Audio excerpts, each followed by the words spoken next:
It's wonderful to meet those of you that I've chatted with on the phone and been emailing with. I'm Amanda Greco.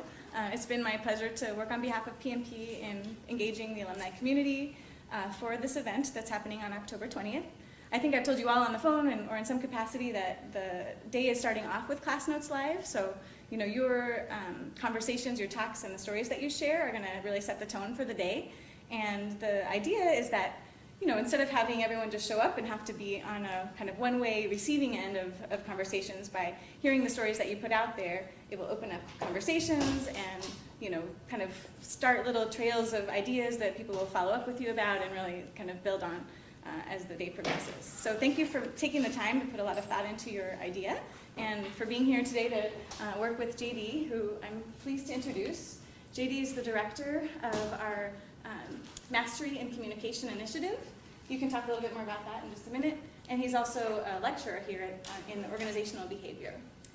And if you wouldn't mind, it would be great to just go around the table, introduce yourself, share your name, the year you graduated, and kind of what compelled you to want to talk for Class Notes Live, keeping it brief, but so that we have an idea of, you know, why you're here.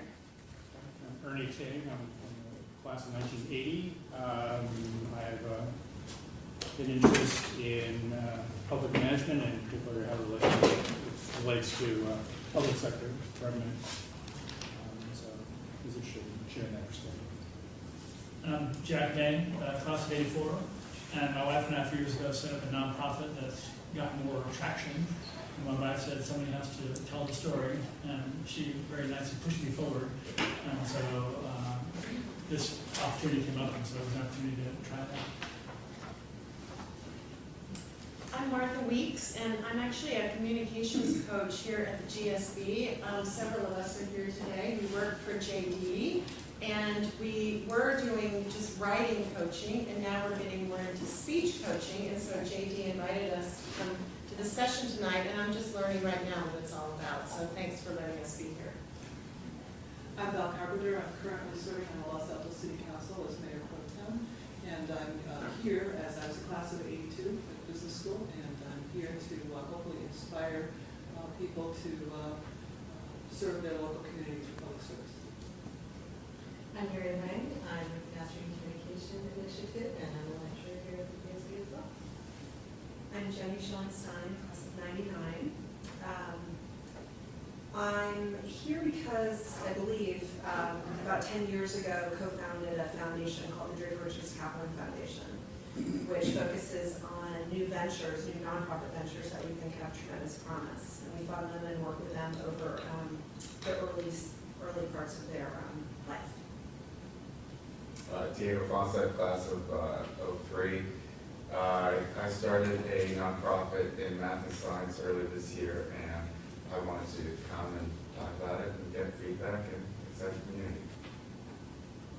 I'm Alice LaPlante, class of 90, but across the street as a sticker fellow. And I'm also a communications coach with Martha and Mary. My name is Uri Pomerantz. I'm class of 2008. I'm in the process of starting a company. Basically, ING direct means Kiva, so you can do good with your bank. I'm Ashley Bourne. I'm a class of 89. I'm executive director of a nonprofit environmental group called Sustainable Conservation, and I'm here to improve my communication skills and in preparation for the CNBC wave anniversary. I'm Yoriko Kishimoto. I was mayor of Palo Alto and I was city council for 8 years, currently on the open space district. And my call to action as mayor was to build a green economy with innovations, to combine both environment and economics. Well, I'll ask a question. How many of you are involved with taking care of your parents or loved ones?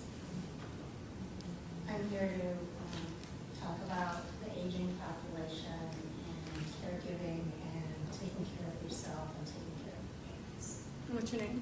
Carolyn Out, class of 83. I'm Carol Sisk, and I work for the Office of Development across the way. And so I'm an interloper to hear about this program and learn some more. I'm Bruce Baker, class of 55, that's 1955.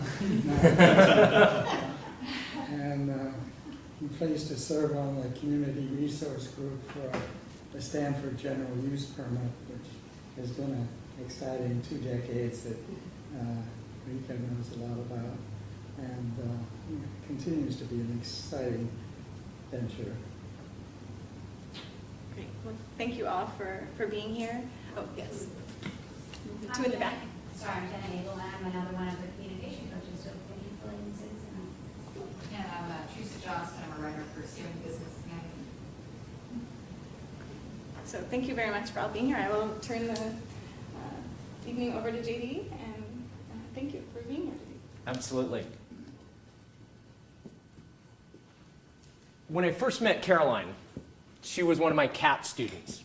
CAT is the Critical Analytical Thinking course here at the GSB that all first-year students are now required to take.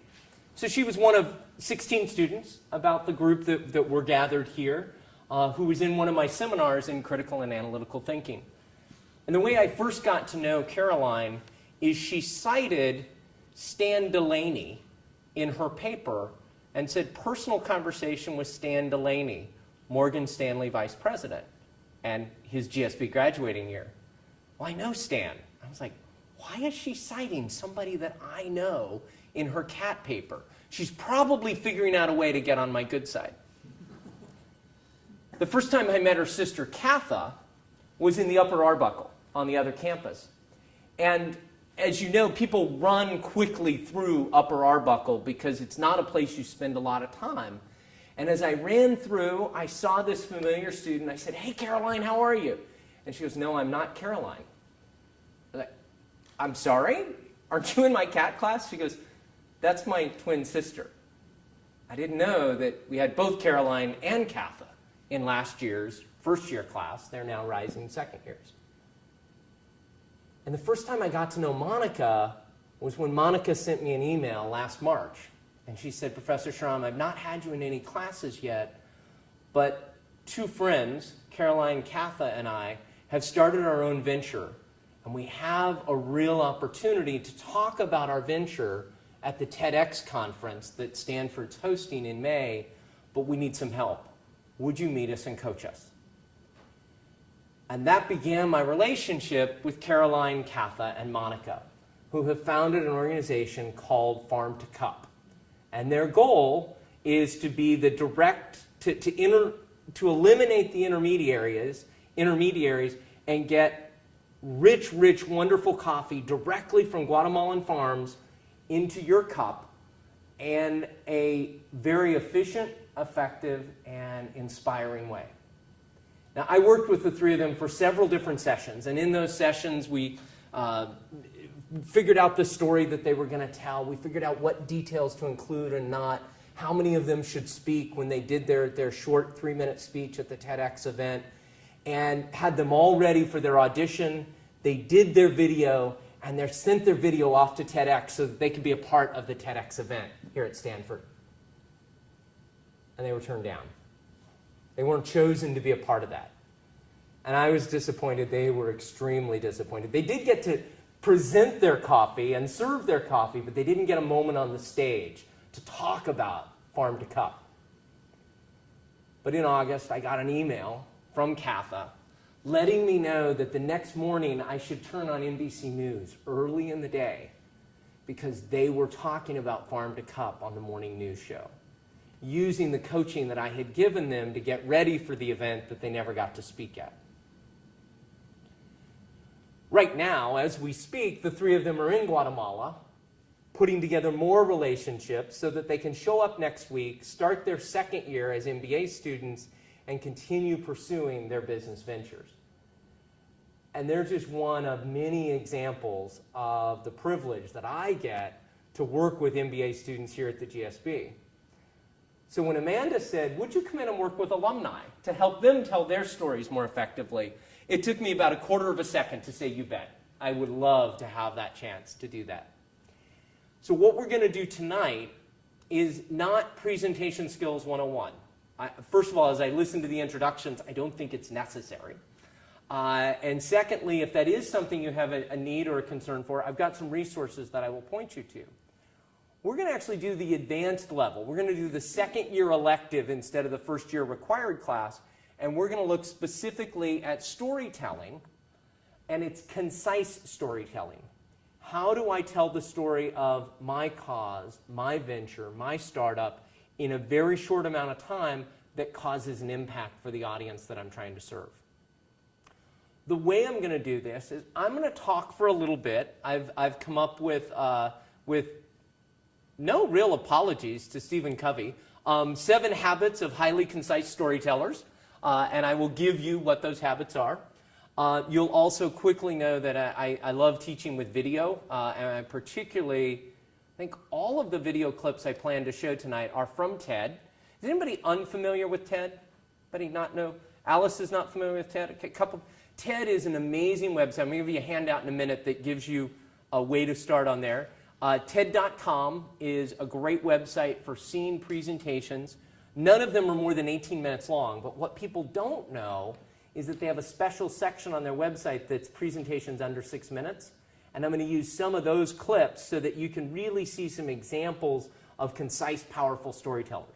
TED is a conference that stands for Technology, Entertainment, and Design. And I love to just entertain myself by watching TED Talks. My husband wanted me to clean the garage yesterday because we were having friends over last night. I was like, clean the garage? That's the job I get? And so I took my laptop down to the garage and I turned on TED.com and I was, putting stuff away and moving the bikes and sweeping, but I had TED Talks going in the background. So I'm a geek, but I'm a fan of TED. And I will, before you leave, I'm going to not use any slides tonight. I'm going to write a little bit on the board. We're going to have a conversation. But I will give you one handout that has some links from TED and some links from other places here at the GSB that I hope will help you in preparing your story. Also have 1, possibly 2 volunteers who are far enough along in their prep for the 40th anniversary event that in the second half of our time together, they're actually going to come up and do part of their story, and I'm going to coach them in front of you, and we'll see what we can do to make their stories more concise and stronger. And then we'll also figure out a way that we're offering coaching for alumni as they prepare for the event on October 20th. Is it the 20th? And we'll figure out how to make sure that you know that that's available to you. We are taping tonight because some people weren't able to be here. So if you do speak up, feel free, but know that you'll be captured on audio and that it'll be made available to other alumni who are preparing for the same thing that you're preparing for. So with that said, let's move into the conversation. And it's interesting that we're looking at concise storytelling. Friday afternoon, I got to spend 2 or 3 hours at Oracle, and I was invited there they have somebody whose job title is head writer for corporate cinema at Oracle. Like, how cool of a job is that? I hear head writer, I think of the Alan Brady Show and Dick Van Dyke. And what he does is he writes all of the scripts for all of the corporate video that Oracle does to communicate to their clients and users about the products. Nothing more than 2 minutes long. Highly technical, a great deal of technical information, but all in 2 minutes or less. Now, he will do a series, kind of like a serial, where there will be different parts to it, but they don't put a 20-minute video up online.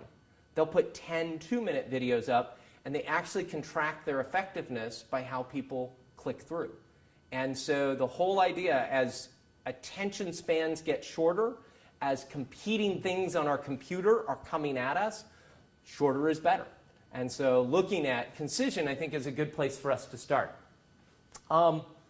Let's start with one example from TED. For people who are watching on the video, we will also be providing to you all of the links for the videos that I show here, with one exception of one that is only available for the people who are here in the room tonight. And you can watch them there, and everybody, you'll get this as a handout as well.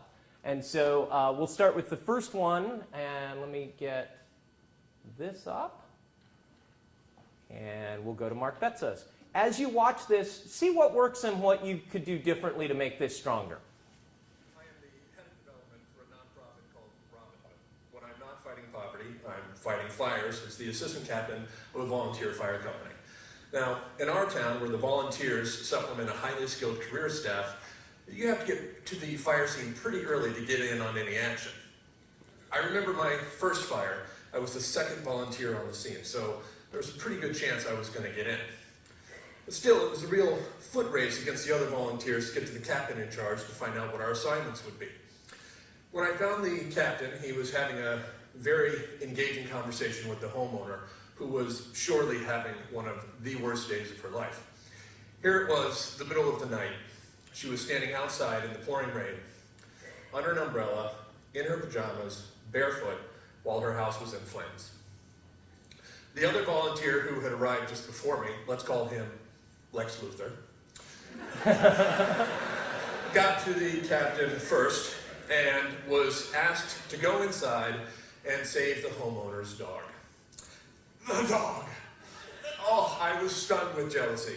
Here was some lawyer or money manager who for the rest of his life gets to tell people that he went into a burning building to save a living creature.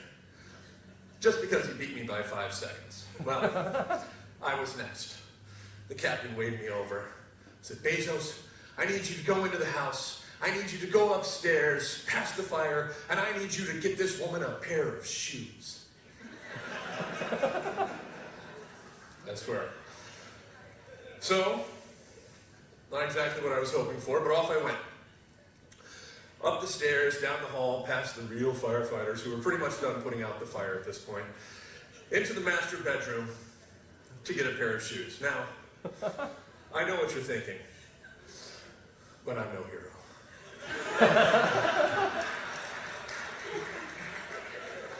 I carried my payload back downstairs where I met my nemesis and the precious dog by the front door. We took our treasures outside to the homeowner where, not surprisingly, his received much more attention than did mine. A few weeks later, the department received a letter from the homeowner thanking us for the valiant effort displayed in saving her home. The act of kindness she noted above all others, someone had even gotten her a pair of shoes. You know, in both my vocation at Robin Hood and my avocation as a volunteer firefighter, I am witness to acts of generosity and kindness on a monumental scale. But I'm also witness to acts of grace and courage on an individual basis. And you know what I've learned? They all matter. So as I look around this room at people who either have achieved or are on their way to achieving remarkable levels of success, I would offer this reminder. Don't wait. Don't wait until you make your first million to make a difference in somebody's life. If you have something to give it now. Serve food at a soup kitchen, clean up a neighborhood park, be a mentor. Not every day is going to offer us a chance to save somebody's life, but every day offers us an opportunity to affect one. So get in the game. Save the shoes. Thank you. So, what worked about Mark Bezos' story? What was effective about that? And it wasn't even 4 minutes. I think it was 3:45. Yuri? You haven't been cold called in years. That's why I let Bruce off the hook on this one. No, it's very concrete, so I wasn't really paying attention to the story. More of like, I actually see the visuals, the shoe, I can imagine him there, having that conversation. So that sort of grabbed you in with a very concrete story that walked you through the entire thing. So it was very effective in that sense. Yeah, and details like the shoes, the master bedroom, the real firefighters, all of those little details, just enough that you were inside the story, that you could see it. Okay. What else worked, Bruce? Well, I like his somewhat self-deprecating style. The style I try to emulate. Yeah, and the safest humor we can ever use in presentations, particularly in storytelling, is self-deprecating humor.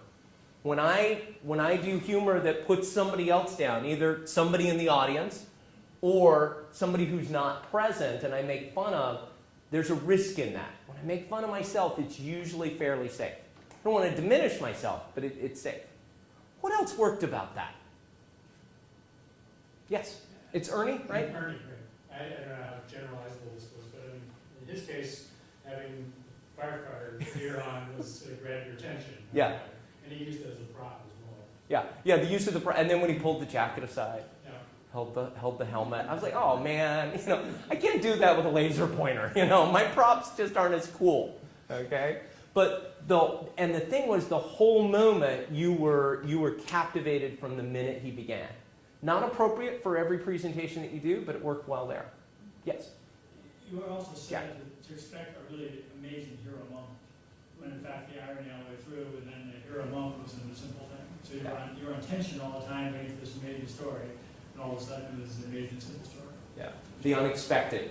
And I think we provided the Chip Heath excerpt from Chip Heath's book, Made to Stick. And in his success matrix, the U stands for unexpected. You know, you were expecting something huge, and it's a pair of shoes. Okay. Yes, and I'm struggling with the first name. Ashley. I liked how the closing thought of save the shoes, that sort of tagline that you left with. I thought that was a great way to drive it all home. Yeah. And easy to remember, and tied to his direct message. Right. And your hand was also up? Yeah, it was a situation where I felt like I wouldn't want to be in that situation, and especially with the animal. Yeah. Your pet is always, you want to feel like you're caring for your pet. Yeah. So particularly for people who are pet people, there was an emotional tie to it that you're thinking, that would be awful. Or those who've experienced. My sister-in-law, she and her family just went through a house fire last weekend.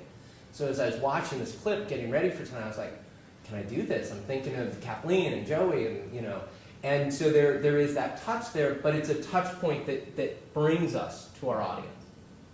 Yes, and I didn't catch your first name. Yoriko. Yoriko. So he, I don't know if he flattered his audience, he connected to his audience, he said, are you smart, rich people, Yeah, complimented them. It Yes. made him closer, made him more connected to them. Right. Okay, very good. Do you think all of you can do what you just saw him do when you do your speech on October 20th? Sure. I do. I was expecting a little more GSB sort of, you bet! But the beautiful thing about communication is it is part art and part science. The part that's art, there are some people who have gifts that not everyone has, okay? Take it away from presentations and look at basketball. Somebody who is 6'5" is automatically, just by his height, going to be better at basketball than somebody who is 4'8". So sometimes there are natural differences. That's the art. There's also the science, which means there's strategies we can learn. There's tips and checklists and things that each of us can employ that work for us. And everything we do inside of this, I want you to filter through what works for you. It has to be authentic for you. For you to do just like Mark Betsos just did, it would look a little phony. But if we can find your authentic style and what is appropriate for you, that's what we want to shoot for. Yes, Diego? Yes.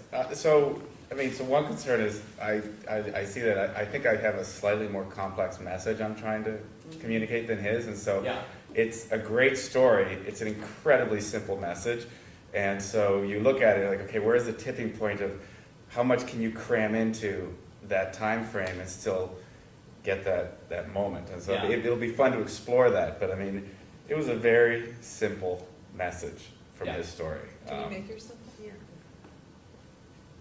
I Because could. in 4 minutes, it probably has to be pretty simple.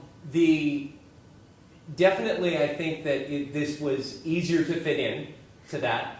And I think that we often, Chip Heath talks about the curse of knowledge. We know so much about our idea and so much about our startup. So somebody asks us what time it is, and we tell them how to build a clock. It's like, no, just what is the piece that is at the core, that is necessary. So we can work on that a little bit. And I would encourage you, spend some time, either on TED or other places, looking at people who have similar stories to your own, that are complicated, but that they simplify down. Martha? What would you advise him to do better? I thought he was pretty good.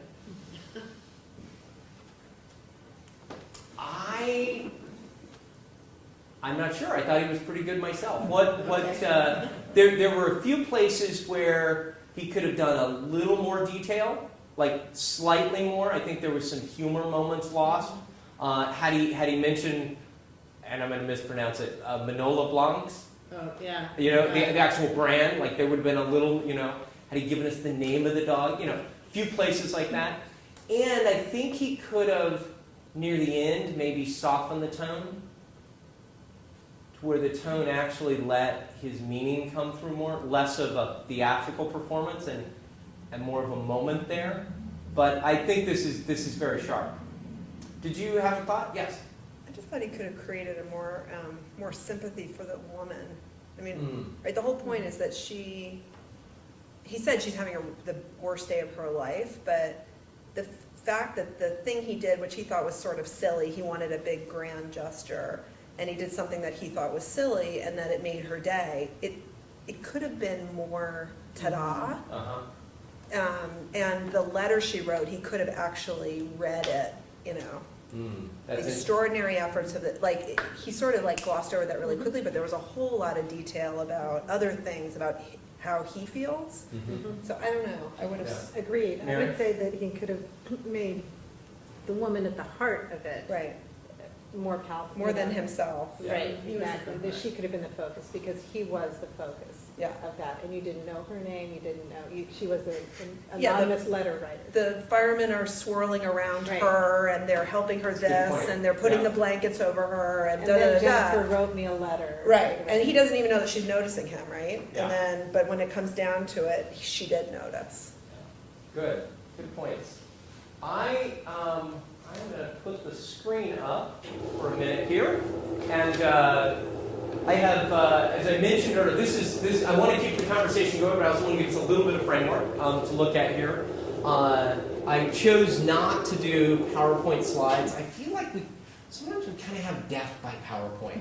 Bullet slide after bullet slide after bullet slide. So I can certainly send these 7 points out by email. I'm glad to share the notes that I worked from. But feel free to write these down as well if that helps you in your memory. These are what I'm going to call the 7 habits of concise storytellers.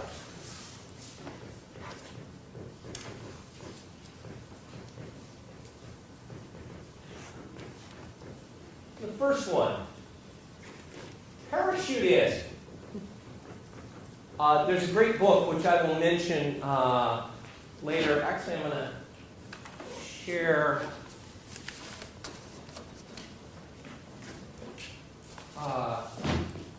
Feel free to glance at this as I speak, called Leadership Presence. We brought the folks in from the Ariel group who created this. It's great strategies around how do I, as a leader, present myself? How do I create a stage presence as a leader? And one of the things that they talk about in there is start the story in the middle. Many times we feel like we've got to do a lot of prefacing. I've got to give you all this background. I've got to give you all this information. And really, if we can figure out a way to start in the middle and then let people catch up to us. Okay? So to parachute in with very little prefacing. When Amanda and I were planning the session and we were deciding how we wanted to begin, I said, you know what, Amanda, I'd rather you do the introductions and that you do that whole conversation so that I can actually start with a story and I can start, right in with the story without any prefacing. I think even with the story I told about Caroline, Katha, and Monica, I could have started more in the middle, but I wanted to have a linear progression. So think about your story for the 20th. How do I parachute in? How do I not give too much background? 4 minutes goes fast. If you spend a minute and a half or 2 minutes in background, you've lost that opportunity. Second is select your first words carefully. I would also add final words. What were his final words? Save the shoes. Save the shoes. That's right. The coaches who were in the room, we watched a video last week together. I think we watched it together. The congressman, do you remember his final words? 2 words. Get writing. It's a short TED talk about how to write to your elected officials. And he ended with get writing. So thinking about the last word. What were my first words tonight? I first met. Say again, Diego? I first met. Yeah. I first met Caroline in my CAP course. I could have begun with lots of things, but in those 7 words, I wanted to give to you a lot of information. I wanted to bring into effect my relationship with students. I wanted to talk about a current first-year student. Wanted to give you her name, so there's a little bit of a detail there. And I wanted to tie it into a piece of the curriculum here at the GSB. So I had a lot that was going on just in those few words. As you look at Mark Betzos's clip, actually, we're going to come to that. Oh, we're going to come to that one in just a minute. What were his first words? Do you remember? Fire. Close. I actually may have to watch it again to see. But I think it was, as a volunteer fireman, you want to get there first. It was something along those lines. Because he was talking about the race between him and the other guy to get the assignment there first. I've not watched his clip enough to have it memorized. But think about your own first words. What are the worst first words that you can use in a presentation? My name is JD. Particularly if your name's not JD. It's really bad choice, Martha. What I'd like to talk to you about. Yeah. Hi, I'm here today to talk to you about. Hi, my name is JD. I'm here today because. And what happens is, particularly in professional settings, there's a slide that says JD Schramm behind you. There's an introducer who says, today we have with us JD Schramm, and then I get up and say, hi, my name is JD Schramm. Use those first words valuably and think about, and maybe you want to say them multiple times. Maybe they become like a mantra or a chorus inside of your presentation. But think them through. With my students that I lead orientations and introductions to, I often begin with this phrase. I believe you can achieve mastery at anything you set your mind to in the next 2 years while you're here at the GSB. And then I go into defining what mastery means, what 2 years looks like, and how they can achieve it. So thinking through first words. Question? Yes, please. So it is it Val, Val or Val or Valerie or? Val, okay. Yeah. I had a 50-50 chance. Yes, Val. So will we be introduced so we don't need to introduce ourselves in this 4 minutes? Doesn't be determined, I will let you go. I'm not sure. Okay, because if nobody introduced us, I'm gonna say, I'm Val Carpenter, Mayor Pro Tem of the City of Los Altos, you know, and then go into my speech. So you might think about it a little bit. You could actually begin with a little bit of the story. A voter came to me and she was so incredibly upset because of da-da-da. I'm Val Carpenter, I'm the mayor of, and this is what... So you may be able to just flip it barely and still start with something that catches them off guard. And we'll find out logistically what it looks like. The other piece, when you're in other settings, we often print the whole bio of somebody in the program, or it's sent out in the invitation, it's available on the website, and then the person who does the introduction just reads what we are. What a waste of an opportunity. If you're doing an introduction, somewhere other than in the PMP thing, find out something that's not in the printed bio. Find a story, find an anecdote, find something that lets you actually serve the purpose, not just read what we read while we're waiting for you to begin. Okay, third one. Follow Goldilocks.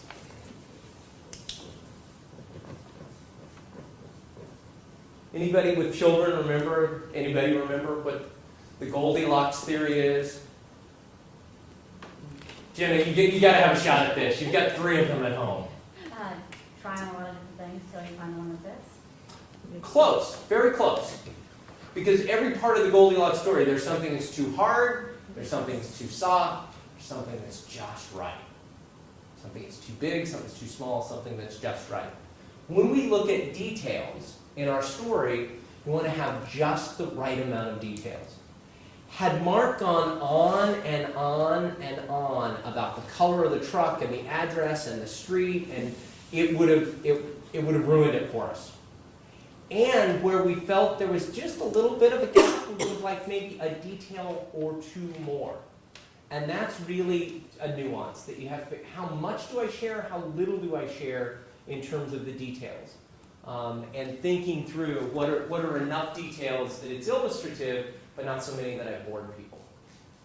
The fourth one, and I thought Mark did this very well.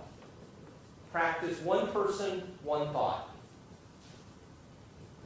And particularly on the day of the event in October, There will be a camera in the room like there is right now in the room here, but you're not speaking to the camera. You're having a conversation with individuals, and what you want to be able to do is deliver one complete thought to one person. Kind of have that moment. And then deliver another complete thought to another person. Actually have that moment, and then another thought somewhere else. There's a place, and if you watch Mark's video again on your own at home, there's a place where he's talking about different things that you can do that are small steps, and he delivers one to 1/3 of the audience, one to another third of the audience, one to another third of the audience. And you can tell he's connecting with sections of the room.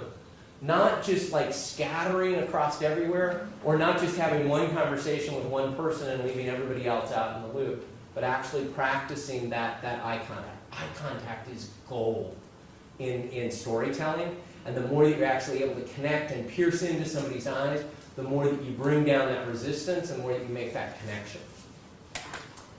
The fifth one, this will take a little bit of work here. Remember the magic grain truck. So I grew up in Kansas, and my high school English teacher, David Westling, was one of my best educators. And he used to tell us, now I grew up in Hays, Kansas, and all the kids in my high school freshman English class were primarily farm boys. I was not. I was a city kid, if you can call a city, 13,000. But we all knew what a grain truck was. When we harvested in June, the grain truck came and they dumped all of the wheat out of the truck into the grain elevator, and that was what the farmer got paid. How much wheat was in the truck and what was the water content of the wheat that was in the truck. How valuable was the wheat that was in the truck. Mr. Westling said poetry is like a magic wheat truck. If there was a way to get 12 truckloads of wheat in one truck, how valuable would that be? I'm like, wow, that'd be pretty amazing. You only make one trip instead of 12 from the farm, and you make all that much money. That's what poetry is. It's the chance to put that much more weight into a few number of words that they carry that much more meaning.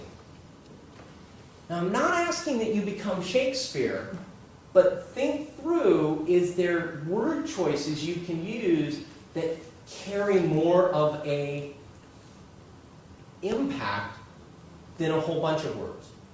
For example, in Mark Betzos' talk, what did he call the other fireman? Lex Luthor. Lex Luthor. 2 words. What does all of that conjure up when he says Lex Luthor? The bad guy. The bad guy, manipulative. One time he later used the word my nemesis. Okay, all of that comes through by calling the fireman Lex Luthor. But funny and cartoonish, not calling him Hitler or something. Exactly. That would have only been 1 word, but that would have, a whole different characterization out of that. A little, he did. I know. And so you want to be, and you also have to be careful. Like in some audiences, Lex Luthor would mean nothing. I was teaching undergrads last year, and I was trying to explain the term. I think I told this to the coaches last week. I was trying to explain the term Philistine. Somebody was being a real Philistine about something. I said, like Archie Bunker. No clue who I was talking about. None whatsoever. Like Homer Simpson. Oh, yeah, now I know what you're talking about. So you have to be careful about that, but think about, is there some poetry I can use? Is there some imagery? Or maybe there's an analogy. Maybe there is a visual image. We talked earlier, Jack, about you've got some visual images, and sometimes a picture is worth 1,000 words. I can put one thing up, and it conveys a great deal of meaning. So think about what you can do in your 4 minutes that lets you get more out of a word or more out of a slide than just 1 word or 1 image. Anybody a musician in here? Yuri, is it? Yeah. Am I pronouncing that right? Yeah. What do you play? Guitar, French horn, saxophone. Kind of a slacker, huh? Yeah. Do you read sheet music? I do on saxophone. Okay, and what is a rest in sheet music? What does that indicate? Pause in the music, so it's for a certain amount of time. You basically measure it out and you stop playing. And when somebody composes a piece of music, they decide in that moment, Yuri should stop playing the saxophone.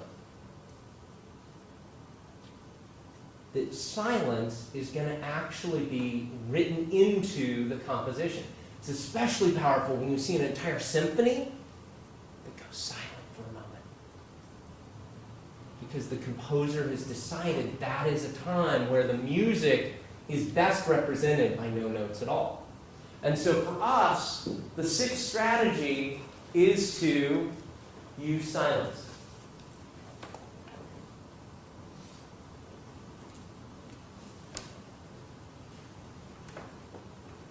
We can use silence to let people catch up to us.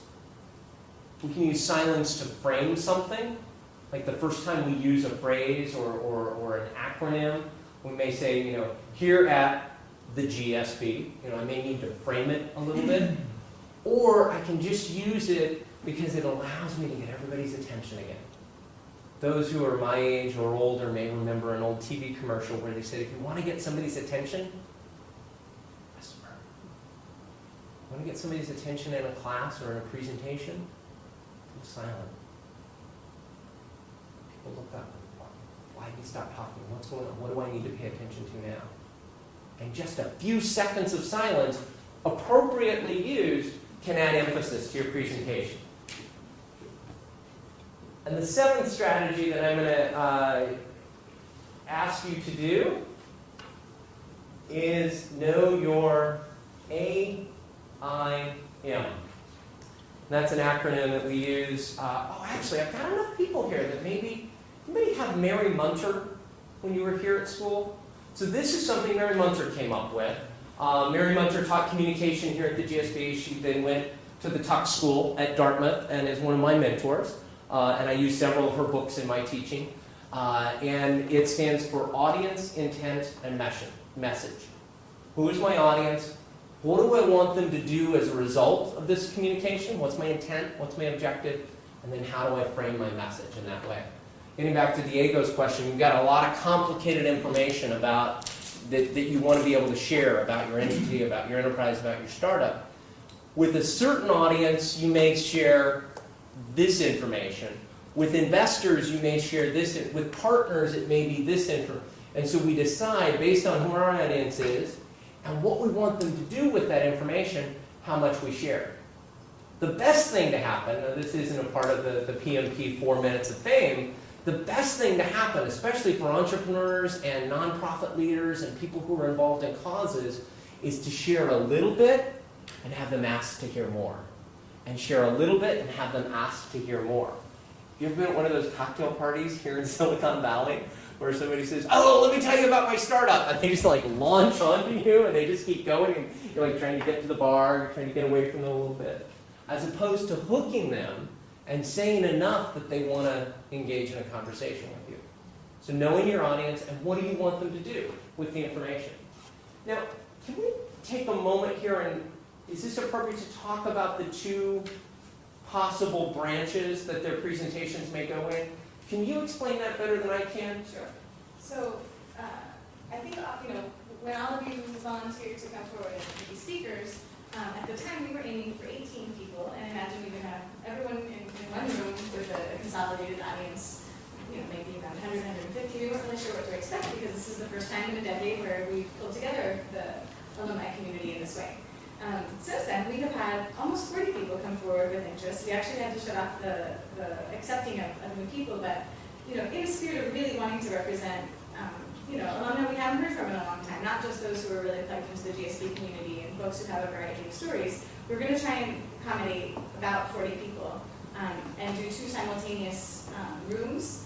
We're figuring out exactly how it's going to work, and it may be where we all start together, listen to a number of introductory talks, and then there becomes a side room where others are available. They may both be kind of 50-50 splits. But the theme that seems to be emerging is that some of you did come into this wanting to talk about your organization, and I originally had coached you, please play down the pitch, make this more a story about yourself. And it seems that there's kind of a natural interest of some people to make a little bit more of an explicit pitch, whether it be for investors or just action or engagement or volunteers. And so that's what we're looking at, is that, there may be actually, for some of you who want to make it a little bit more of an explicit ask of some form, a place to do that, whereas others might have a little bit more of a kind of reflective story of impact. So regardless, these tools are useful to you, and this is something that as we're finalizing the list of speakers, I'll be getting back to you about. If as you hear this, you hear, when you feel strongly that you belong in one place or the other, and you don't think it's self-evident, please let me know. But anyway, that's that update. And if you have questions, I'm happy to answer that. Okay, I have a question. So will you sort of announce what these two categories of rooms are so the audience can choose which group Yes, they and want there'll be, to go good to? signage, and kind of in the program of the talk, it'll say, this is the schedule, and say if you're 3 to 5 is what the schedule is for the class notes live, and either there will be 2 room options for that period of time, and a kind of guide to what's in each space by thematic area, or if it ends up being this pitch, maybe we all start in one space, and then there's a reception or a break, and those who want to hear the more explicit pitches are able to shift to another space. It'll either be, it'll be in the program, it'll be announced in advance, and then there'll be signage there that helps everybody know kind of where to be and when. Just a little confused about what to talk about. I don't want to pitch anything, but I also, it was the original point to just show different perspectives of folks who went through the PMP and how they now are reflecting years later on their various interactions with the public environment, or? And in your case, we talked a little bit about you having this kind of large kind of view from the top of social innovation as this emerging theme and kind of the field of social entrepreneurship. So I still think it makes sense for you and Anne-Marie probably to share your wisdom in more of the not pitch format. But we can talk about that Okay. a little bit more, kind of as you two talk to each other. She is a colleague who is also a GSB alum that will be talking as well, and kind of pair that together. So we can explore that and see what feels the most exciting to you. But I think that working with a fellow GSB alum is a really neat facet to your story, and then the fact that you've engaged other students in the work of your grantees, and there's a lot of fun things we can explore together. And as we look at the intent, whether you're in the first room or the second room, or you find yourself in another setting where you're talking about the things that you're up to, it's that measurement of, by sharing this information, what do I want the audience to do with it? And sometimes it's very explicit that I want to engage people as volunteers into my organization or as donors into my organization. Sometimes it's more that I want them to embrace the idea, or I want them to continue the conversation, or I want them to reach out to somebody else and reshare this information. So it's thinking that through. What do I want people to do as a result of it? We had Nancy Duarte speak here at the GSB last year, and she talked about that she believes in business. There is no such thing as an informative presentation. Everything at some level is persuasive. Me spending these 2 hours with you, I want you to deploy these tactics when you deliver your presentation. I'm not just giving you information. I want you to practice it. I want you to do it. And so thinking through, what is it that I could get people to do as a result of this information? So those are my 7 habits of highly concise storytellers. But I thought a lot about the experience of being alumni. I think it's great for you to be able to come back to the GSB and hear from a faculty member, a distinguished and well-regarded faculty member. None of them were available tonight, and so I was able to come. But I thought what was actually more useful would be for you to be able to hear from students. Because often when you're back, you may get to interact with students, but it's rare that you get to go to a class. It's rare that you actually get more than kind of networking sorts of conversations with our students.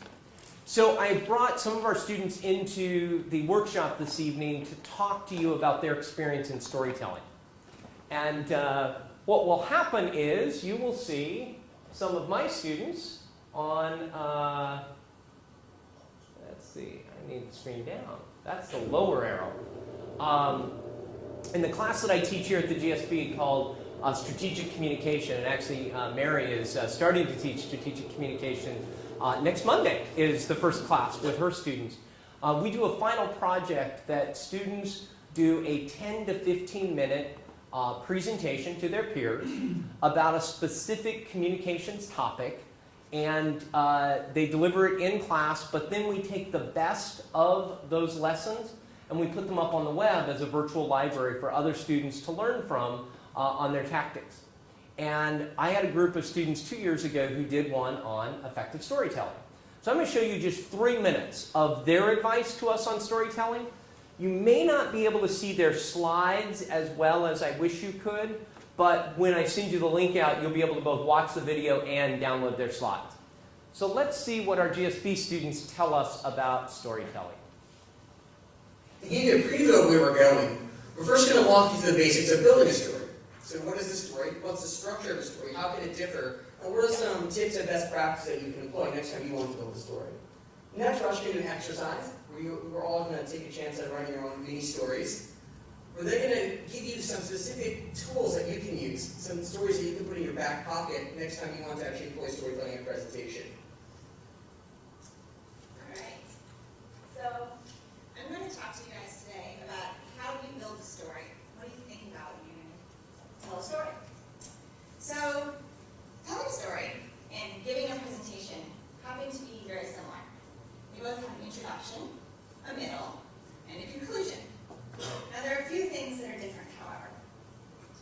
In your presentation, you're going to tell people what you're going to tell them, and then tell them what you just told them.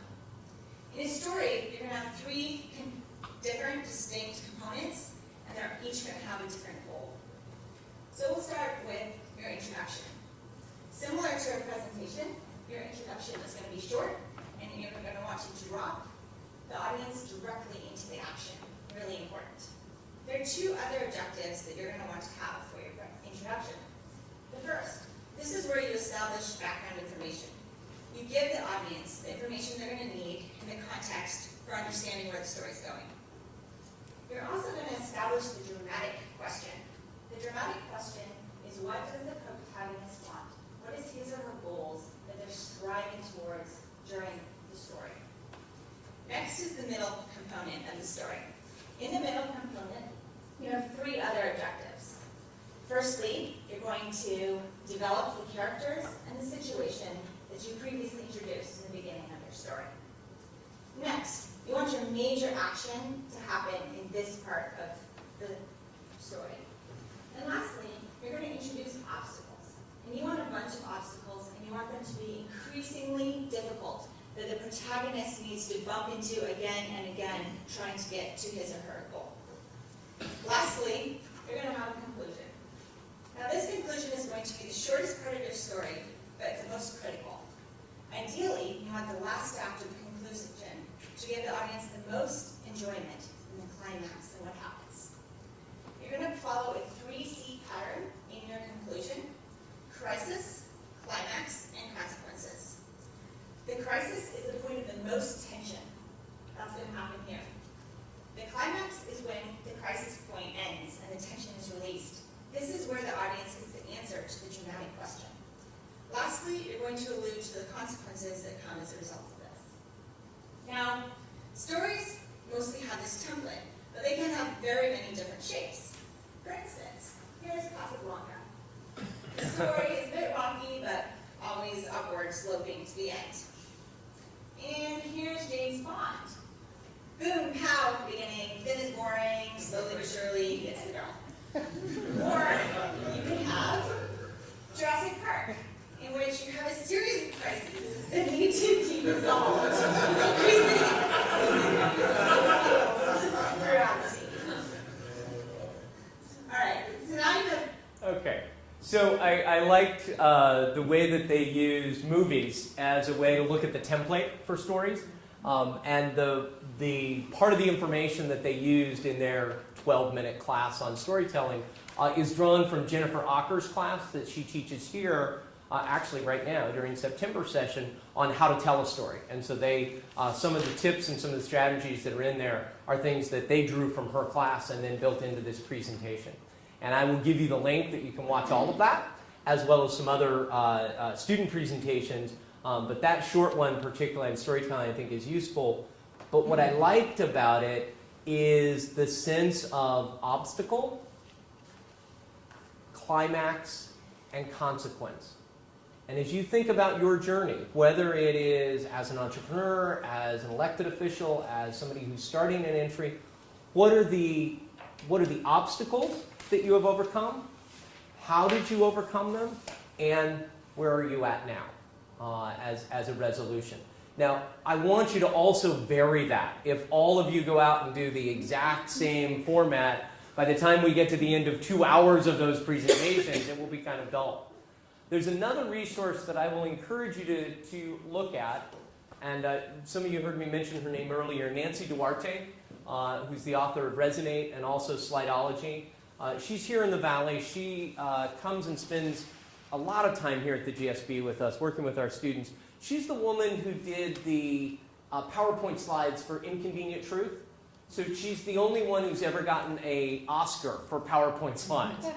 And in Resonate, she talks about that every presentation follows a... Sorry, folks on the video, you're not going to get this as well, but every story has where things begin, they get better, and then how things are, how they could be, how they are, how they could be, how they are. And in the book Resonate, she looks at everything from Martin Luther King's I Have a Dream speech. This is the way things are, this is the way they could be. This is the way things are, this is the way they could be. To Steve Jobs' introduction of the iPhone. This is the way things are, this is the way they could be. This is the way things are, this is the way they could be.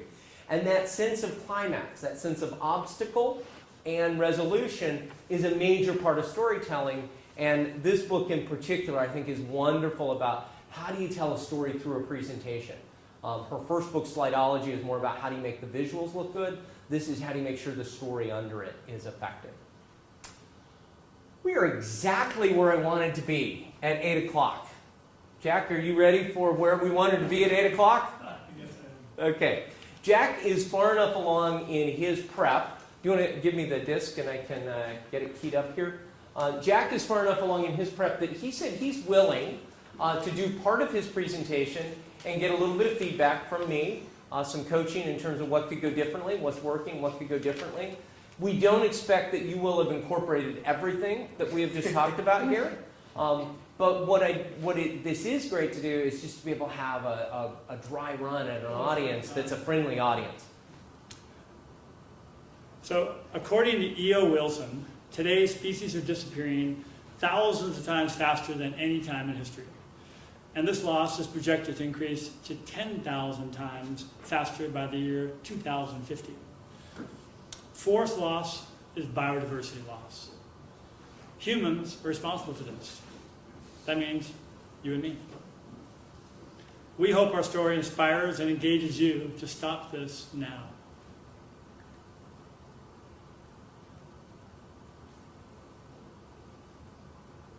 I do two things at once. 10 years ago, on a visit to Kangaroo Island, South Australia, Hillary, my wife, and I fell in love with the native black swans and the unique ecology. There we found an old neglected sheep and cattle farm, Cygnet Park. This is an aerial of the farm when we first bought it. All the brown you see was once a diverse forest ecology along a beautiful river. All we could imagine was grapes and olives as far as the eye could see. While driving the property, we found 15 acres of land that was dead, by commercial fertilizer buildup. Was there a solution? Locals saw this destruction as unavoidable farming. University scientists helped, and 3 years later, the 15 acres had tall grass, and a living ecology was again possible. It was our revelation of species extinction. So we did the unthinkable to our friends back in California, and expanded our restoration to 800 acres and fundamentally changed our passion from wine and olive oil to investing in fighting for biodiversity. Our land allowed us to uncover the mysteries of native plant germination and cultivation that quickly attracted hundreds of people who shared our passion. No one will miss more bottles of wine and olive oil, but we'll all regret not helping stop this mass extinction. Our efforts spread, word spread, and the Australian nonprofit BioR was born with the encouragement of our friend Steve Snyder and his wife of the Wood Institute at Stanford, of course. With BioR, we focused on reimagine, restore, and reinvent biodiversity and new processes for finding and germinating native seeds. Our burning experiments germinated native seeds long thought extinct.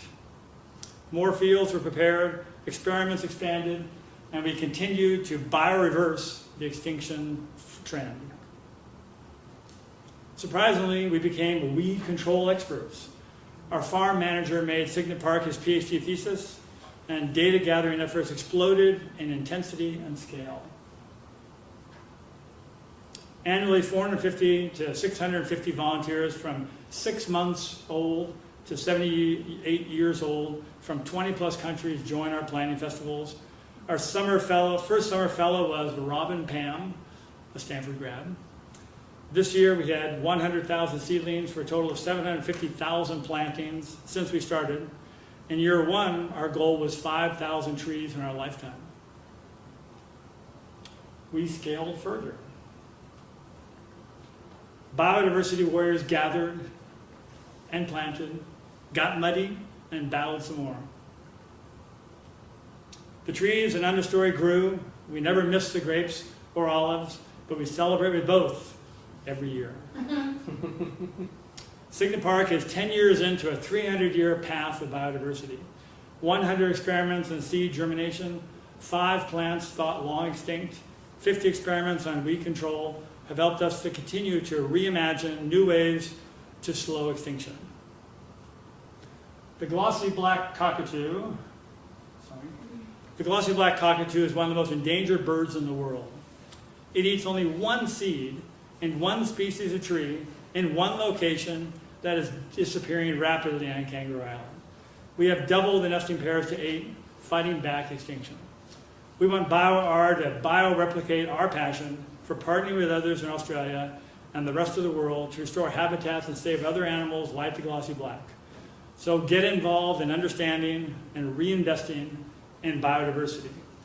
We've learned that success comes from small things that at first seem unimportant, and then by thought and commitment become the big things that really do change the world. And in our case, that's one seed and one volunteer at a time. Okay, thank you.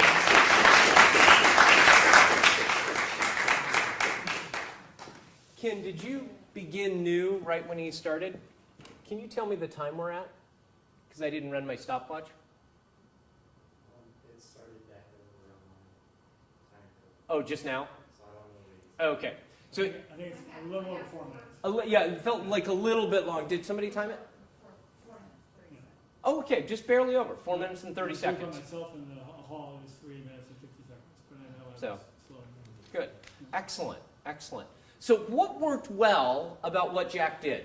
Offer him some, this is the old plus deltas, what worked well, what could go differently. We'll start off with the compliments. What went well? Jenny? It's very personal. You can hear your personal story, and the baby carriage photo is great. Priceless. Yeah. Yeah, great. Yes. I like the photos. I thought that was great. And I think your tagline, save the seed was something about save the seed, save the world. Or One something. seed, one volunteer at a time. Yeah, one seed, one volunteer at a time. I thought that was good. Yeah. And that was a really good place to end in terms of word choice. It might be more memorable if we hear it more than once. And so sometimes we want our tagline to be like a punchline, that we only get it there once. Save the seed, save the world.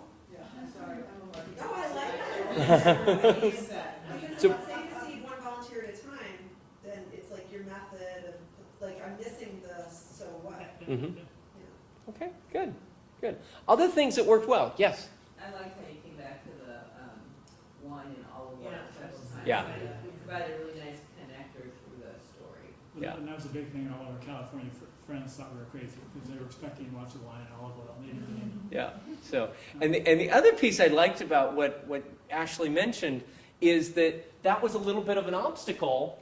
Like, but we came here to do this, but there's this bigger need out there. And so we saw a little bit of the climax back and forth in the story.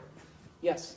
The growth and the scale of the effort astounded me, how we could gear up that fast. It astounded me.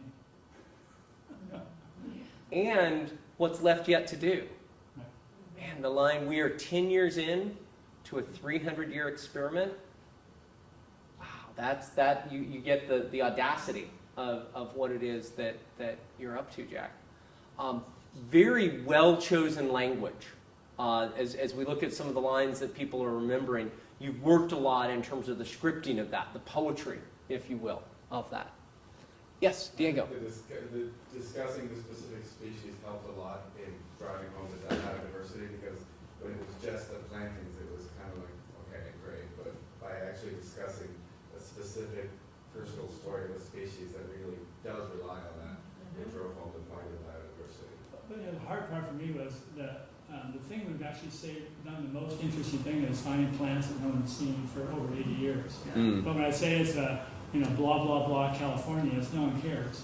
But as soon as you say glossy black cockatoo and you see an animal, everybody loves that. So that was a choice I made. That's true too, though, and everybody loves it so much. I wondered why it wasn't right at the beginning, because I thought the glossy black Cockatoo? was so compelling that if you had a better photo, that tells your entire story to start with, as opposed to starting with numbers. Good point. You start with that and say, this one bird eats one seed from one tree, and in order to get there, we have to improve biodiversity, and then you're already telling your story that you lead into it. More concise. And Diego? if you really want to focus on the plantings, you could do something personal with that, where you could find some artifact made out of some plant that is no longer available. Say, this hasn't been able to be made for so long because of the lack of this. And so suddenly I care about that plant. It's not just some random weed that I want to pull out of my garden. Anyway. A couple other things that I just want to emphasize, and we'll look at how we could tweak this. It's already very solid, but our commitment is to help you even make it better. He used some phrases like surprisingly, did the unthinkable. And it brought up that sense of the enormity of the task that you and your wife are committed to and what you're doing. Also ended with a clear call to action. It wasn't as overt as, volunteer, write a check, but it was get involved, and I thought that was really useful in terms of that. What do you, in the spirit of supporting Jack, what do you think he could have done differently? We already got a few points in terms of some of the language. Anything else you would encourage him to look at between now and the 20th of October? Diego? I felt that there were times you could have tightened up the expansiveness of what you're doing. You used a lot of words and statistics, but if you could just synthesize that in one or two, the size of this many footballs, something that really just drives it home, but isn't just numbers. Some facts that make it more, that kind of synthesize it better. That would have had more power than just regurgitating facts. There was parts of it I felt it was just a regurgitation of numbers, which were impressive in and of themselves, but something more tangible would have given them more power. Is there something you can think of that for you was compelling in terms of the statistics, Jack? Just the sheer number of experiments we had what we got the Wood Institute interested in us is that we had a meeting with the Wood Institute where 7 of the 9 people on the board have all been on our farm in the last year and a half. I didn't know about it. And so, because they're looking at Kangaroo Island is a canary for Australia, which is a canary for the rest of the world, because it's a rock. So for a lot of this biodiversity stuff, a lot of it's happening. So trying to figure out how to make an image around those numbers, Diego, that's an interesting to struggle with. So you can add really interesting what you just said. Yeah.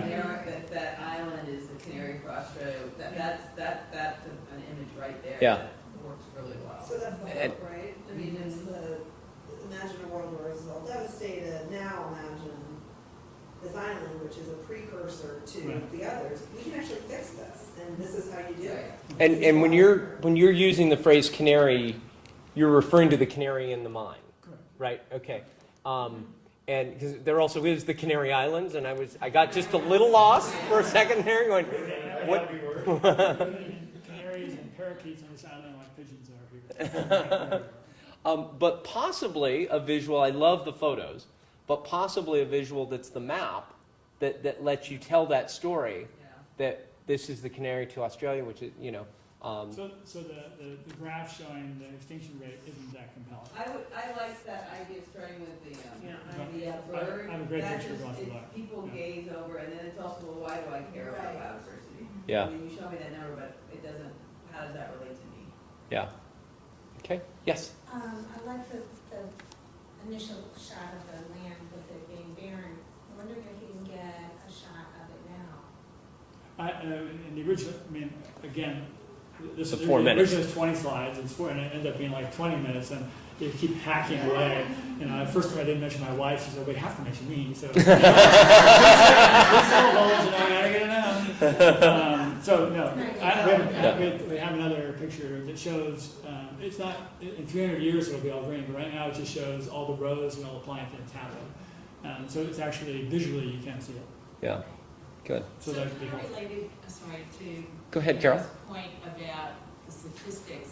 I'm wondering if you can use some silence, because I think there's a lot of power in the information, but you were going really fast, and I kind of wanted you to slow down a little bit so I could absorb some of that. So I think if there's a way to I was a little nervous and Yeah. And I could use both my hands. Otherwise Yeah.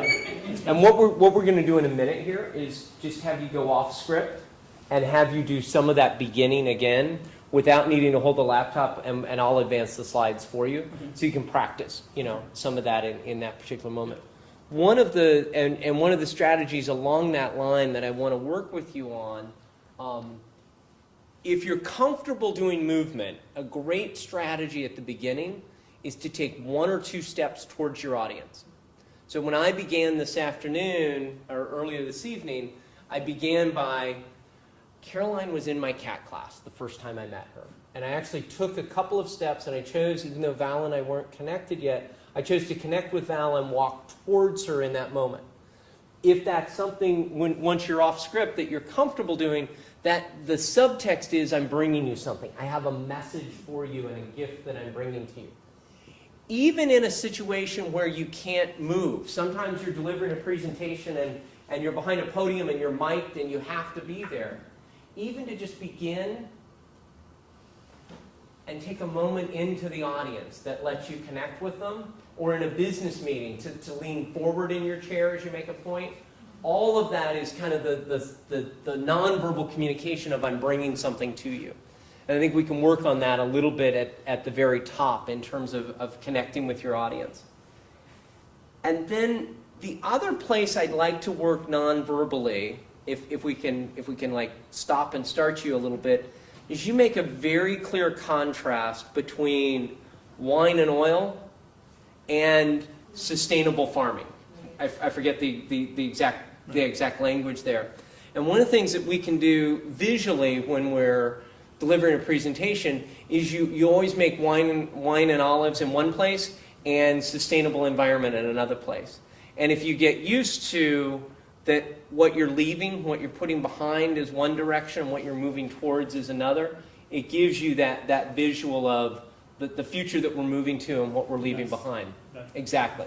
And it also gives you something. So people are always saying, what do I do with my hands when I'm up there? I don't know what to do with my hands. And that's one place where I can easily use gestures, and it's natural.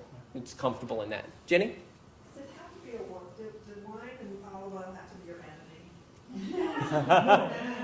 And they weren't. It's just we don't have to make the farm about wine and oil. Wine and oil is still a big part of our celebration and our life. And it wasn't what this farm ended up being. Because the problem is, we could have done this, but it ruins the land. So we do this, but we still celebrate with it, so someone else is ruining their land elsewhere, but we're not. I didn't quite follow your story, and I guess if it was, there's lots of things that sort of kill biodiversity. And are you making the point that sort of bringing in species that don't belong somewhere life, is it literally? No, the dichotomy was we initially were going to do grapes and olive oil as far for all without 800 acres. Okay. And instead we decided to do biodiversity on it. Because you care more about it, not because the grapes are going to just because we care more about it.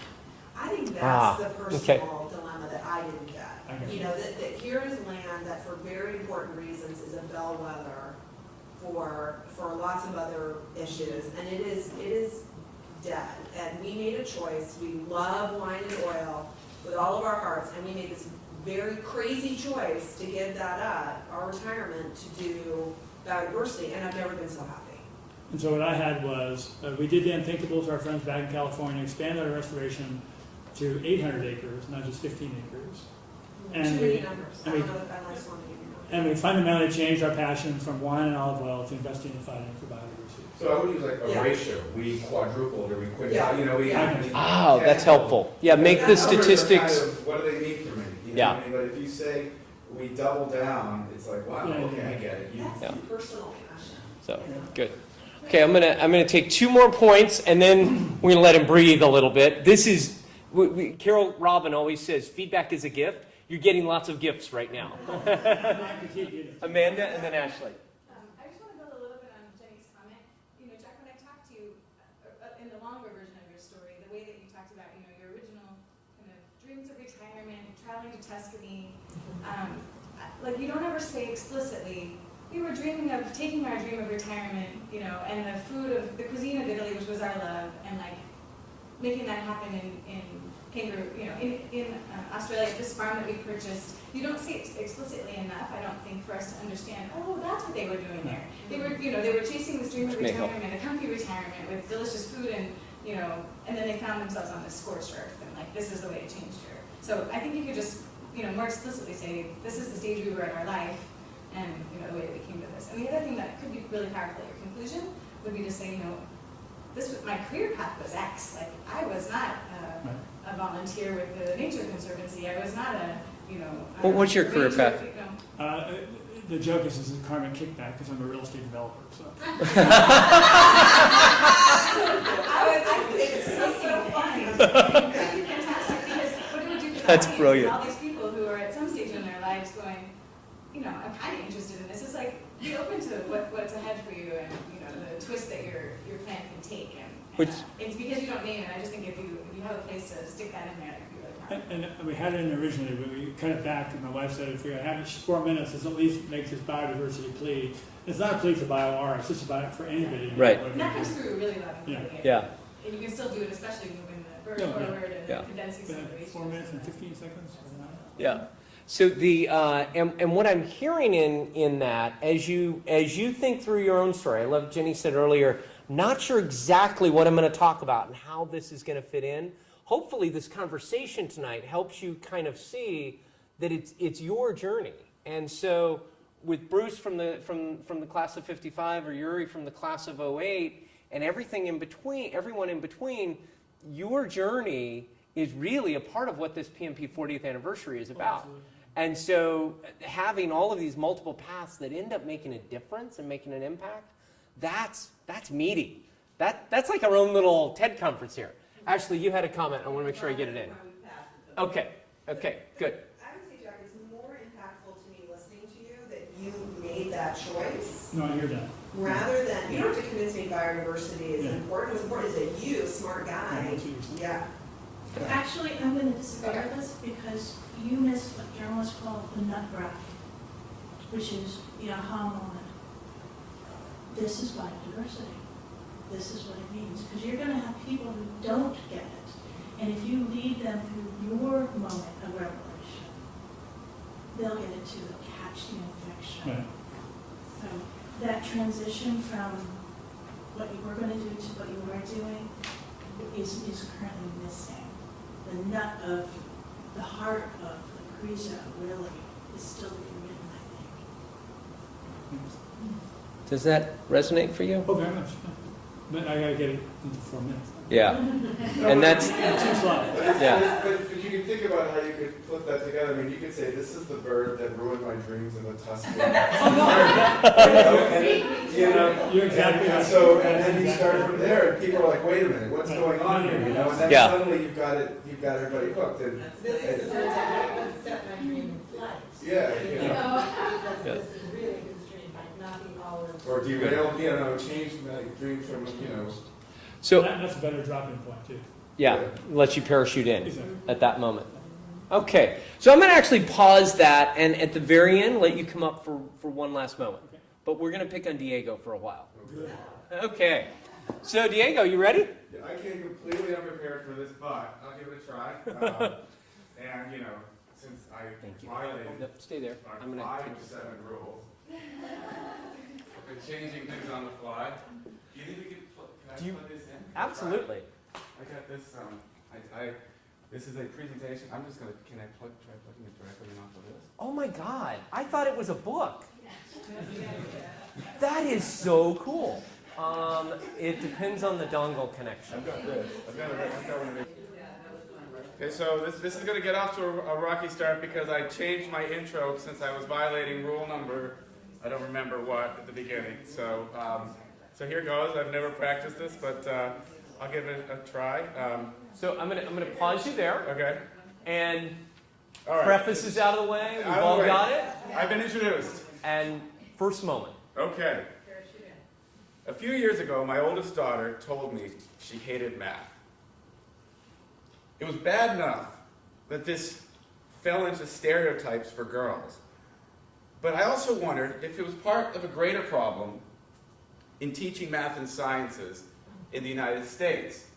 And it made me wonder, why were kids as engaged and excited about math and science as I was growing up?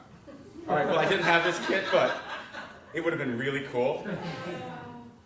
You know, if anything, kids these days should be more excited, given the amazing tools they have at their disposal.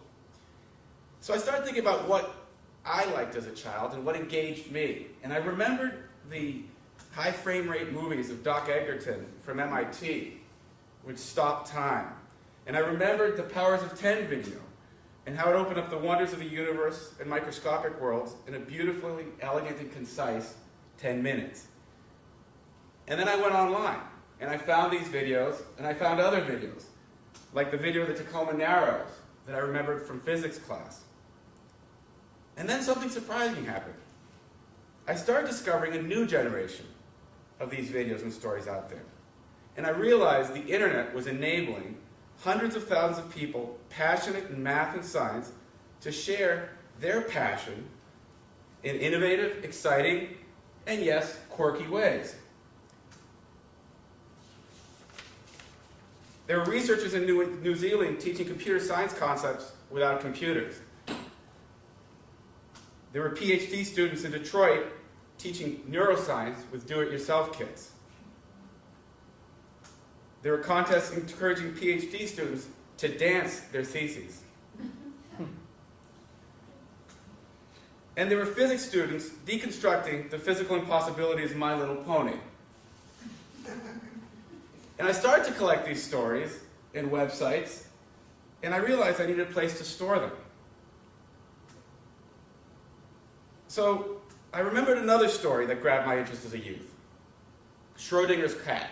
It was a thought experiment that Schrodinger used to explain the concept of quantum entanglement. And in the story, the cat was both alive and dead at the same time. So that gave me the idea for a fun and engaging website name, where people could come together to share their favorite math and science stories, images, videos, and websites. So I set up this website and started talking to educators and parents and scientists in the broader community, and found an amazing desire and need for simple tools to engage students.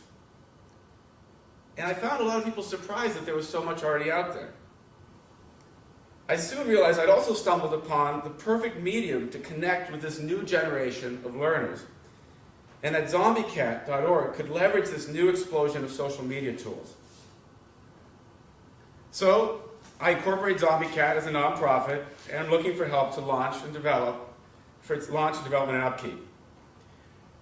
You see, I don't know with certainty if Hungarian dance is the best way to teach sorting algorithms.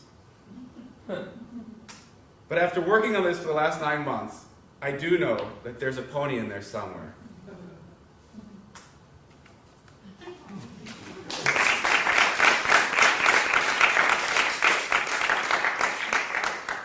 So before we give you feedback, the gift of feedback, can you just go ahead and set the script down for a minute? Sure. And give us the elevator pitch. Give us the 30-second summary of why this is important to you And don't worry about the slides or the script. Just connect with the 18, 20 of us in the room. Why does this matter, Diego? Zombie Cat has become a window for me into the broader challenges of math and science teaching, but also has created a bridge between the two worlds of education and those rest of us, that are passionate about math and science. There are about 300,000 or 400,000 math and science teachers in K through 12, and there are millions and millions of people who graduated and work in math and science. And I found that this little snippets of videos that are engaging and fun create an intersection where both worlds like to live and both worlds can communicate. And I find this as a neat little beachhead into the community. So. Do you see the difference? Just the eye contact, the connectedness. You know all this stuff really well, and your passion just is palpable, and that connection is very rich. You at this point, I want to ask you questions. I want to keep engaged, and I want to learn more about it. Mm-hmm. And so the reason I wanted to do that is just for all of you, the words are important, but it's really the connection with people. That's ultimately what really matters and what you want to strive for. Yes? There's a genuine softness to your emotions that starts to happen that's very engaging. Yeah. Thank you. Great. So both with this and what he delivered at the beginning, what was particularly effective about Diego? What moved you the most? I love the visuals. Again, although quirky, cartoonish, I thought they were very interesting. I know the episode from WKRP in Cincinnati. You didn't talk about that one, but I was like, oh, I know that one. I like your connection to your daughter. Yeah. Yeah. I was expecting her to resurface somewhere. Well, I just added her right now, so I'll work her in later. I'd originally introduced myself. Ernie has a good question. Do you actually have a daughter? Does it matter? Yeah, I would agree. I like that.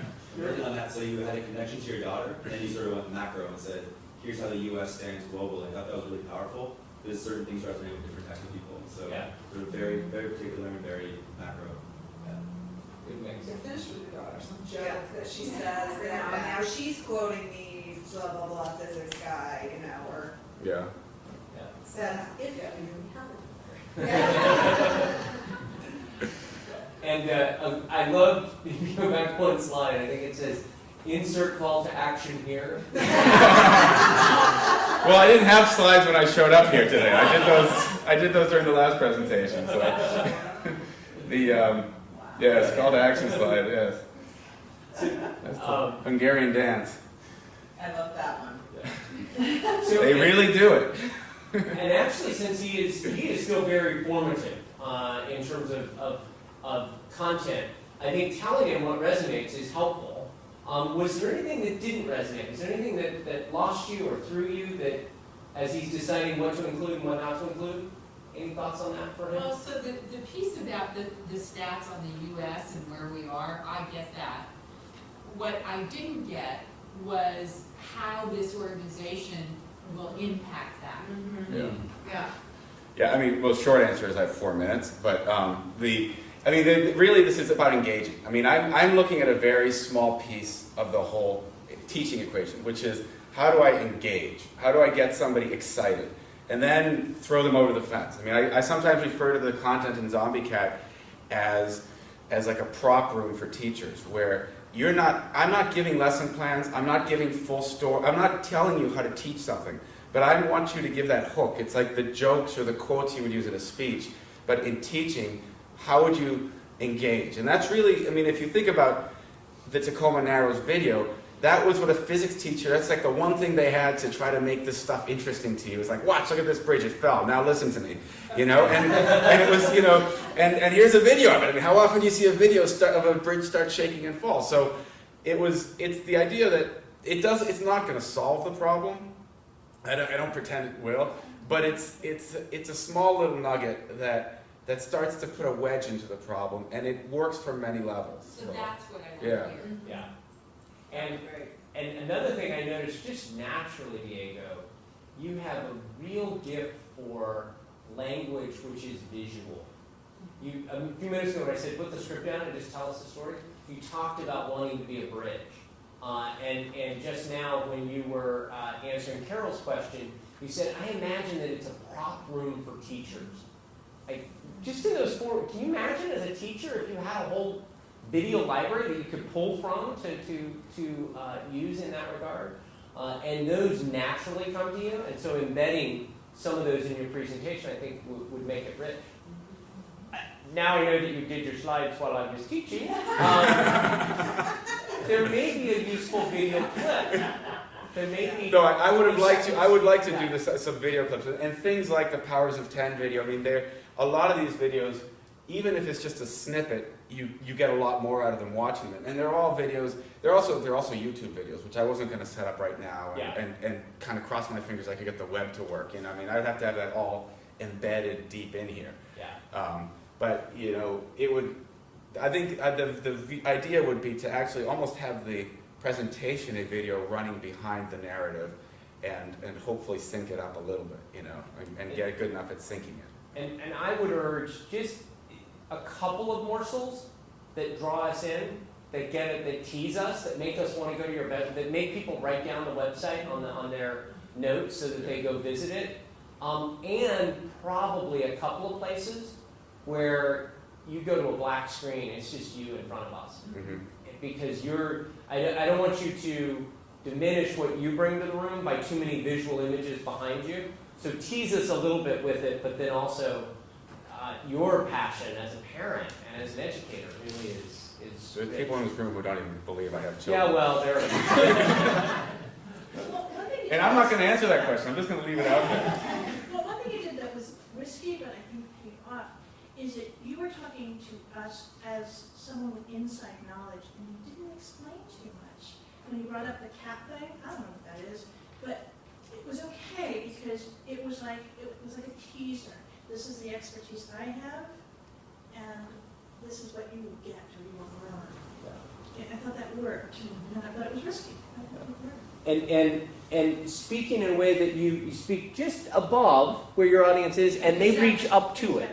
And I don't think I would have caught that, but I also didn't know the complete analogy. It didn't bother me. Right. Because I trusted that he did. I don't understand quantum entanglement. I just think it's a cool story. No, but I mean, it's, yeah. I just want to see those people dancing. Go to zombiecat.org. Great call to action. All right, thank you, Diego. Awesome.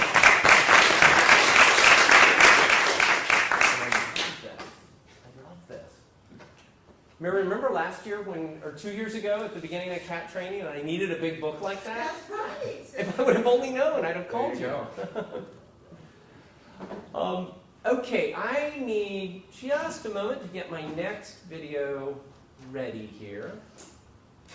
What we're going to do at this point is I'm going to take questions.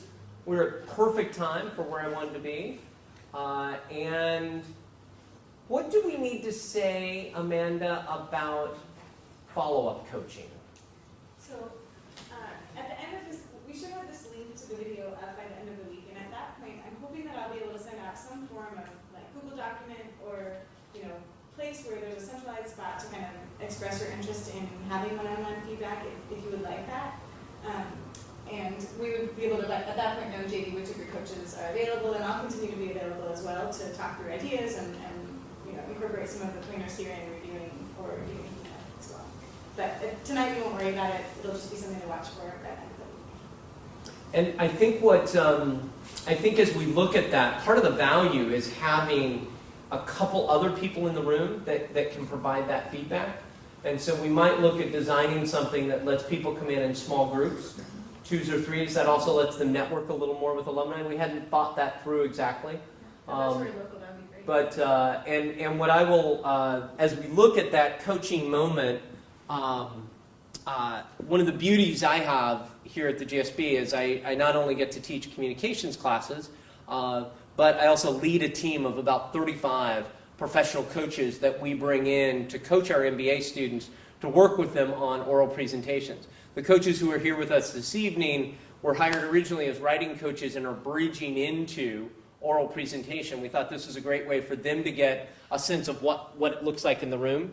But we also have a number of people that coach teams here in the Valley, that do media training. And so if it's not me working with you, it'll be somebody else that I have vetted in a small group where you actually get to come in and try something, get some feedback, but also have a professional coach who's working with you on that. And we're excited about putting a schedule together that'll create that. Before we go to the last video, questions that you have on either the content that I have delivered, the logistics of the event as a part of homecoming, anything we can answer that's burning for you. Yuri? Question, you mentioned earlier, this technique where you can sort of go through highs and lows, where they could be, where things are. How does it actually work in a speech? Is it sort of literal? Like, here's the world we see today, here's how it could be, and kind of come back to it. How does that work without sort of making it too obvious? Definitely that's coming directly from Nancy Duarte's work in Resonate, and a lot of it is in the language that you choose.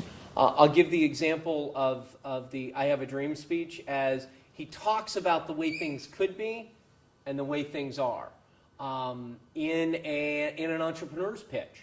Part of the challenge for an entrepreneur is to explain that there is a pain point for which you have the solution, which is your product.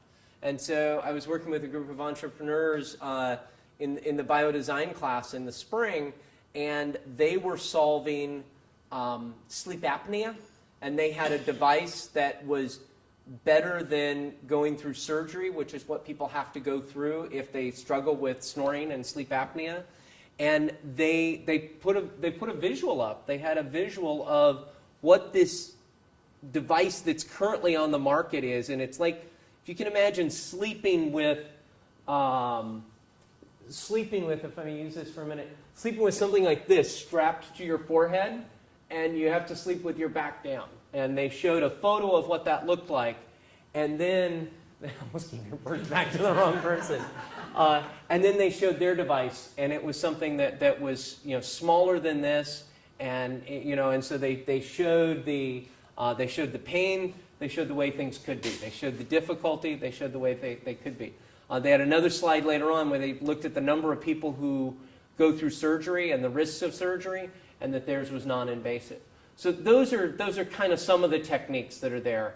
And I would encourage you to look through her book because she's really good at illustrating that sort of contrast back and forth. Jack? Do you try and get this so that you have a pitch, or do you sort of have little snippets you piece together? Because when you became more off-record, everything got more comfortable and relaxed. So in your mind, do you have 15 little modules you're playing with that you're sort of moving around, or do you really get your set 4-minute pitch that you just polish? For all day good? It's a little bit of all of the above. What I would encourage is, especially because the 4 minutes is a hard and fast time, when I have done speeches that had to have that sharp of it, is I get it to where I know the major elements of what I'm going to say. I don't memorize. I don't go from pure manuscript, which you were working off of. In fact, if you look at my notes for tonight, Ken Barham, you've got it right there.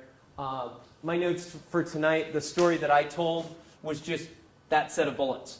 But I rehearsed it enough in my head. I knew it was right around 1.5 minutes, 2 minutes long. I added a few more details, but I wanted it to be under 3. But I would read that over and over and over again because muscle memory kicks in, and I remember that. But if you go to memorization, then you're memorizing word for word, and when you forget, you're just nowhere, And so having the bullets is easier than that.